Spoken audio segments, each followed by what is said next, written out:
You know, after several trips to receive medical care, I was wondering, Lord, are you going to answer my prayer? Are you going to answer our prayers? I was wondering why things weren't happening.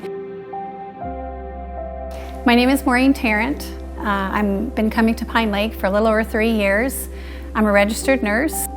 I was invited by a friend from church to participate in a ladies' prayer group. We meet on Wednesday mornings in a designated prayer room at Pinelake, Madison. Last summer I became ill suddenly and I thought I must have COVID. I was sick for a few days, seemed to improve, and then got worse. And that's when I thought I need some medical attention. So I went to the clinic, received some medication, continued to decline, and largely it was just respiratory. I was having trouble breathing. It felt like pressure on my chest, and it just felt like no matter how much I tried to breathe more deeply, I didn't seem to be getting the results that should have come with that. I felt frightened. I was thinking, is this going to improve? Am I going to recover? Lord, are you going to answer my prayer? I know you can help me, and I know you care, so here I am, Lord, help. James chapter 5:14 talks about if you're ill and you can call on the elders to come and anoint you and pray over you. And so I knew that was available and that God had provided that for the church. So that's when I called my friend, same one who invited me to the prayer meeting, and I said, Cindy, how do I get in touch with the elders? I need prayer.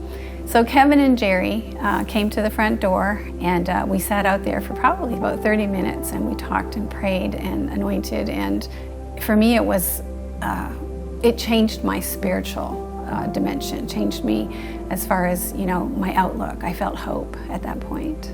The next day was still having difficulty sleeping, was still not eating, and so I said something to my son. He said, what do you want to do? I said, let's go back to the ER. So we did, and while we were there, I was just struck by how different the experience was from the previous ones. The doctor said to me, Maureen, I'm going to make you feel better. He said, you're going to be able to eat, you're going to be able to drink, you're going to feel better, you're going to breathe better. And he said, let's get this going. And I thought, this just sounds to me like God speaking to me right now, saying, I've heard your prayer, and this is the moment. We're going to move things forward now. I feel like I have the energy to do what I want to do without any restrictions. For me to be able to get back outside and walk and not have a chaperone and not be restricted and that sort of stuff was a big deal. There were things that happened because of this event that weren't even on my prayer list, for that matter. My son, who experienced elder prayer, had his faith renewed and said, I feel like I want to start, attending the services again. That was a wonderful silver lining for me. When I look back on it, I wonder now if it wasn't about elder prayer, if he didn't want me to